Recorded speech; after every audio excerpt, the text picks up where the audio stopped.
Good afternoon. My name is Tanya Ott. I'm with Chicago Title. We're going to be spending a little time together this afternoon talking about the title process, closing process, etc. We're together until about 3 o'clock. We may end a little bit earlier. And I realize there is an inherent danger in being the speaker right after lunch, right? Everybody kind of chills in the afternoon. So I will do my very best to keep the energy up. What lunch? And what lunch? Who had lunch? I didn't. But I'll do my best to keep the energy up and keep things light. I like to keep my training sessions very casual. If you have questions at any point throughout, just say, hey, wait a minute, what about this? Because really the objective today is to help you understand what the title process is, why that's important to your clients. We'll walk through a closing statement, get a little bit more familiar with that process, and just kind of go from there. So, a little bit about myself. Again, my name's Tanya. I've been with Chicago Title a little over 26 years. So I started when I was 10, if you want to do some quick math. And a good portion of my experience with the company was as a loan closer. So I personally have worked up and walked into and closed over 3,500 transactions. So I've seen a lot of everything. The bulk of my time with the company has been on the sales and marketing end, and I have the good fortune of working with our sales team on partnering with agents and lending partners, attorneys, consumers, on the title and closing side. So with that, I did pass out a training booklet. Everybody, I think, should have one. We're not going to go through every page word for word. There's a lot of information in there that we won't cover today, but it's just there for a resource. I do have a sign-in sheet. This is not your internal sign-in sheet. This is one for Chicago Title. What I would like for you to do, if you would be so kind, is to just put your name, your email, your phone number, and which office you're working from. This is something that I share with my sales team so that they can connect with you post-training to follow up and just kind of share some additional resources and things that we don't have an opportunity to talk about today. So I'm going to start that over here, and if that can just make its way around, I would appreciate it. So jumping right in, a title company, a lot of times I think from a general consumer standpoint, the title company isn't necessarily always perceived as being an independent third-party company. When folks come to our office to do a closing, they're signing all of their loan documents and things of that sort, and a lot of times we're often perceived to be sort of an extension of the lender because we're explaining all the financing documents and everything there at the very end. And ultimately, the title company serves a sort of we serve in two different roles. We have a product, which is our title policy, our policy of insurance, and we'll talk about what that is and where we look for information and the significance of that. But then we also provide a service, the escrow side of our business, and what that entails is the closing, preparing all the final paperwork, getting everything executed, recorded, passing out checks, dispersing the funds related to closing. And that's the more glamorous and fun side of what we do. That's certainly where everybody wants to land is at the closing table with happy clients. So we'll talk about both the title and escrow side. We're first going to cover the title side because it comes first really in the equation. Title insurance is very different than other forms of insurance. It has a one-time premium that gets collected and paid, and the policy remains in effect for the duration of time that you own a piece of real estate. So unlike your car insurance or your health insurance or homeowners, you don't have recurring premiums. It's paid for once at closing. Policy stays in effect for the entire time you own the property. Now, the other thing with, in the most casual sense, what title insurance protects against, what it's insuring, is your right of ownership to a piece of property. So to give you sort of an illustration, when I first started with the company, I probably worked there a good couple years before I had any clue what title insurance was. I mean, I answered the phones and helped with things, but to give you a sense of how a title policy kicks in and works and how it works is there are, let's see, I forget what direction we're facing. Big Beautiful Homes, Meridian Kessler. What direction are we going? See, I could never sell real estate because I couldn't find a house to show it to you. So Big Beautiful Homes, Randy Kessler, like some, I don't know, probably 30 or more years ago, a couple decides to go south for the cold months in Indiana. They decide to rent their home out on a short-term basis so that it's occupied and maintained while they're gone. Fine, fast forward a few months, they come back, he doesn't fit in the door. Ugh, that's a little unsettling. What's even more so is the folks that answer the door aren't the folks that they rented the home to on a short-term basis. What happened in that particular instance is the scammers who rented the home called an agent, listed the property, went to closing, forged every document, and left with the proceeds. Now, as a buyer, you've purchased an $800,000 home, you took out a $600,000 mortgage, and now all of a sudden, that home is not legally or rightfully yours. The true owner of the property retains ownership for their home. But with having an insured closing and having a policy of insurance, that policy protected their ownership interest. So what it in essence did was repay them the equity that they had in the home and satisfied that $600,000 mortgage for the property that they no longer owned. So that's a pretty extreme example of a title claim and how title insurance can protect. And on your first page, This has actually happened? some 30, it's been quite some time ago, but yes. And that's a pretty extreme example of a title claim. I mean, reasonably, there are any number of circumstances that could come up where someone could assert a right or a claim to ownership in a property. Fraud and forgery is a big one. So some of the rules that we have in place with identification and notaries and things like that are for the purpose of maintaining the integrity of the transaction to make certain that the people that are signing documents are the people they're supposed to be, that truly own the property. So on your first page, there are some various circumstances and situations that give you a sense of different situations wherein you can have potential claims or risks or challenges to ownership. I mean, ultimately, title insurance serves the purpose of a buyer knowing before they spend money what things impact a piece of real estate, and it gives them the peace of mind that once they close, that should there be any challenges after closing, you know, they are protected under their policy of insurance.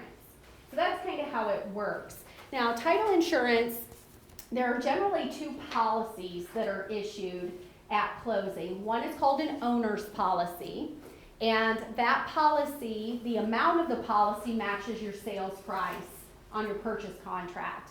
That policy is protecting the buyer, all right?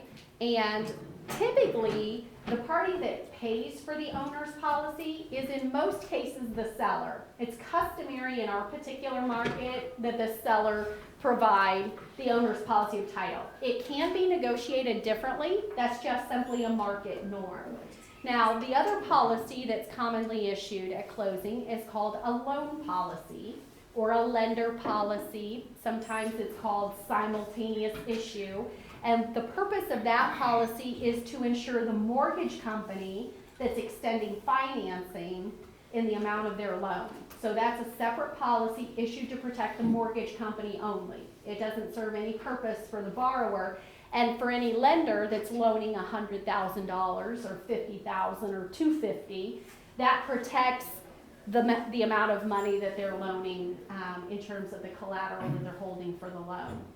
Now, commonly, the buyer usually pays for that policy of title insurance at closing because it's a requirement of their mortgage lender. Oftentimes, that's how the purchase agreement tends to be executed.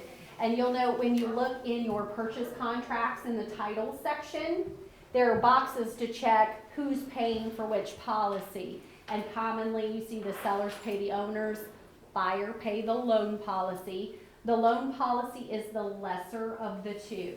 It's a flat fee, whereas the owner's policy that's paid for by a seller varies based on the sales price of the real estate. It's a sliding scale. Okay, so just to give you a sense of who pays for which policy. Now, what we're gonna do is kind of jump in and talk a little bit about what we look for when we complete a title search. Typically, the two paths that we travel when we do research involve researching the property or the legal address, the legal description of the property. So let's say it's lot 12 in Apple subdivision. Everything at the county is posted to a legal description. Not necessarily a property address, but a legal description. So we're going to research the property chain. Then we're also going to search the owner, because there are things that can be filed against the owner that can attach as liens to the property that may have to be dealt with at closing. And we'll get in and talk a little bit more about those things here in a few minutes. So those are sort of the two lanes that we're traveling when we receive a title order. Now, commonly, a title order can be placed at one of 2 points in the transaction. When you list a property and put it on the market, you can order what's called preliminary title work. There aren't any fees associated with that, and basically all the research is done, and you know on the front end whether or not there are any potential issues that impact the title to that home. Gives you a little bit more lead time to be able to clean things up if there are issues that need to be worked through. In order to place a preliminary title order, the best thing to do would be to email or fax a listing contract. That's the best way to place it, because it's going to have a lot of information on there to pull and to allow the title company to pull and run with a preliminary search. Preliminary title searches take about 3 to 5 business days to turn around. So to give you an idea of how long title work usually takes, it's normally inside of that window. Now, typically, most transactions involve a mortgage. We do deal with cash transactions. We have those from time to time. But the bulk of transactions involve mortgages. And the mortgage window is anywhere from 30 to 45 days, depending on a few different things. So from the title side, there's ample time to get the title work ordered early in the transaction and get it back and have some time to work through if there are any title issues. So some folks do prefer to order preliminary title work when they get a new listing. Other folks prefer to just wait until it's under contract and order the title work at that point, which again, it's only going to take 3 to 5 days. And to place an order at the point of something being under contract, you send in the full purchase agreement and the BLC sheet. That's the perfect thing to place an order at that point. Now, who orders title work? That's kind of up for some question. There is a box on the purchase agreement that says buyer to choose or seller to choose. One thing that you do have to be cognizant and aware of is that there is a RESPA guideline that says the seller cannot make the title company selection a condition of the sale, meaning a seller can't demand that you close at this title company in order to accept your offer. Now, it doesn't mean you can't negotiate back and forth, because the reality is most of the time when it comes to selecting a title company to work with, it often is the relationship and experience you have with a particular vendor. Rarely is it the consumer directly, because most folks don't buy and sell property, but maybe every 5 years, 7 years, 10 years. It's not done in such a frequency that unless they have a friend or a relative that works for a title company, they often will look to you, the agent, as a referral source of, I don't know, I don't even remember where we closed last time. So they'll look to you for that referral. And you're going, as you begin to handle closings and sit through them, you're going to develop a relationship with a company that you trust. They explain documents thoroughly. They keep you well informed. So you're going to form a relationship with a title vendor or vendors. Same on the mortgage side. So a lot of times the selection of the company is more influenced by the broker than it is so much the consumer. So just bear in mind on the purchase agreement, ultimately, however those boxes are checked, whoever is representing the party that is directing it is the one that should be forwarding paperwork and getting that started, okay? All right, so let's talk a little bit, we're kind of changing lanes a little. When we conduct a title search, we search 3 general areas in the county that we're researching the property in. So for instance, One of the primary areas that we look and pull documents from is the recorder's office. So the recorder's office is where we're going to find the chain of title. Who bought the property from whom? We'll find all of the recorded deeds, recorded mortgages, things of that nature. The other area that we're going to search is the treasurer's office. So the treasurer's office is where we're going to pull information relative to the property taxes. So are the taxes paid? You know, what are the assessed values? Are there exemptions that are currently reflected on the bill? Those sorts of things. So that information is coming directly from the treasurer. And then the third general area is the clerk's office. Clerk's office is where we're going to find information related to the owner.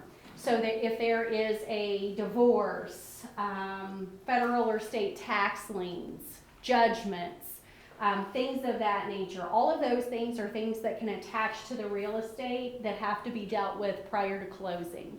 And we'll talk a little bit more about how those things attach a little bit later. So those are sort of our three general areas of research. Once the title commitment, title search is completed, an examiner within the title company reviews it, puts it in a commitment format, and then that's emailed to the real estate brokers for review and for you to share on with the end consumer. Again, I mentioned I think it's about 3 to 5 business days in terms of the processing time. If you order a preliminary title commitment at listing, and then let's say it sells 30 days later, when you send the purchase agreement in to update it, the update is done within like a 24 to 48 hour window. So we do go back to make sure nothing has changed in the window of time since the initial title search was done. So any general questions related to that? No? Rock and roll. We'll keep moving on. Okay, so let's flip over onto, we've got a sample title commitment in here. Let's flip over to page number 6. Okay, so we're going to walk through some of the components of a title commitment. And you'll notice there are some little red circles down the side. There's a training key that follows this commitment. We're not going to go into every subsection because I probably would put you to sleep. It wouldn't take too long. But we're going to hit some of the highlights on the commitment just so you have a general understanding of what information is in here and kind of where it comes from.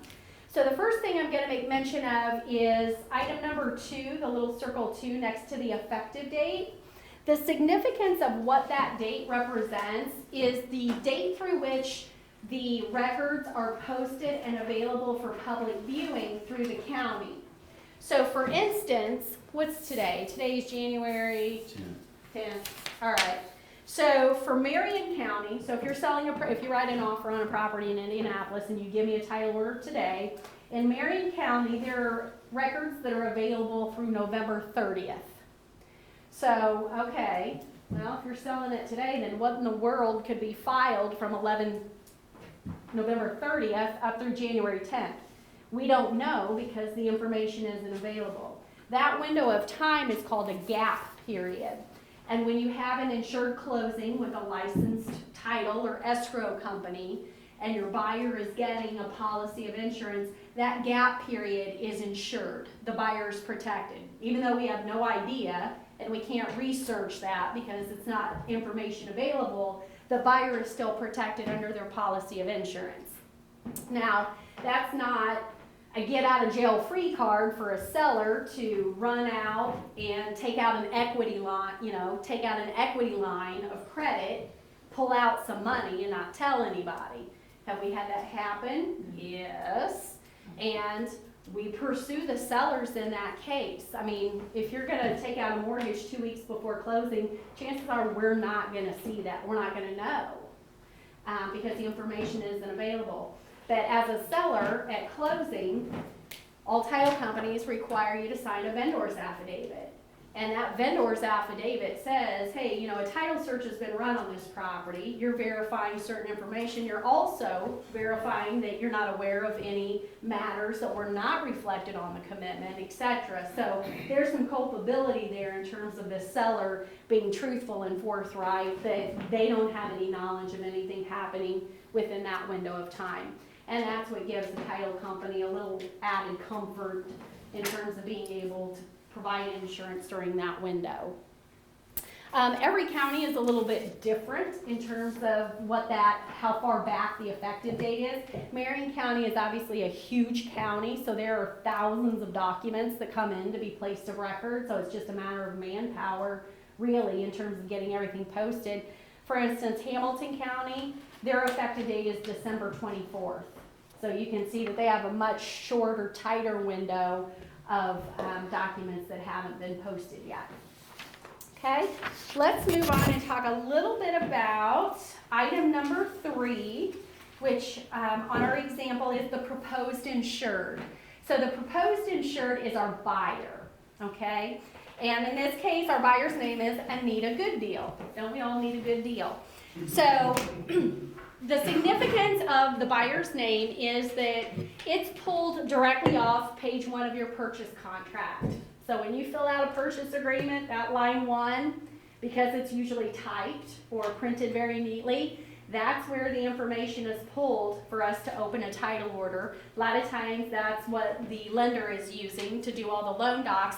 So it's important that when a purchase agreement is completed, that you're using it, they're using the names in terms of how they want to sign everything for closing. If they generally go by J. Andrew Smith, then that's really how they should fill it out. But also the significant part of making sure the name is spelled correctly is that everything has to match identically from a recording standpoint.